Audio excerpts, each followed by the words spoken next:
ব্রাহ্মণবাড়িয়ার আখাউড়া উপজেলার মণিঅন্দ ইউনিয়নের কর্নেল বাজার এলাকায় বিজিবির জায়গা জবরদখল করে স্থাপনা নির্মাণের অভিযোগ উঠেছে পারুল বেগম এবং যুবলীগ নেতা খসরু গংদের বিরুদ্ধে।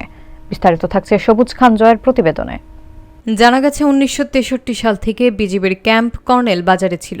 ১৯৮০ সালে হাওড়া নদীর বাঁধ ভেঙে ক্যাম্প সহ বাজারের ক্ষতিগ্রস্ত হলে তৎকালীন বিডিআর অন্যত্র ক্যাম্প নির্মাণ করে, তবে এই জায়গাটি এখনও তাদের নিয়ন্ত্রণে রয়েছে। সম্প্রতি পারুল বেগম এবং যুবলীগ নেতা খসরু গংরা ওই বিজিবির জায়গায় স্থাপনা নির্মাণের চেষ্টা করেন। খবর পেয়ে ৬০ বিজিবি এবং স্থানীয় ভূমি কর্মকর্তারা ঘটনাস্থলে গিয়ে স্থাপনা নির্মাণ বন্ধ করে দেন এবং পরবর্তী আইনগত সিদ্ধান্ত না হওয়া পর্যন্ত সেখানে কোনো স্থাপনা নির্মাণ না করারও নির্দেশ দেন। বিজিবির ৬০ ব্যাটালিয়নের সহকারী পরিচালক খালেদ ইমাম বলেন, এটি বিজিবির সম্পত্তি, স্থানীয়রা লিজের নামে এখনও কোনো স্থাপনা নির্মাণ করতে পারবেন না। অন্যদিকে পারুল বেগম এবং খসরু অভিযোগ অস্বীকার করে জানান, তারা জেলা পরিষদ থেকে লিজ নিয়ে স্থাপনা নির্মাণের চেষ্টা করছেন এবং বিজিবির বাধার পর আইনগত সমাধান হলেই কাজ শুরু করবেন। এ ঘটনার পর স্থানীয় প্রশাসন আইনগত ব্যবস্থা গ্রহণের প্রস্তুতি নিচ্ছে।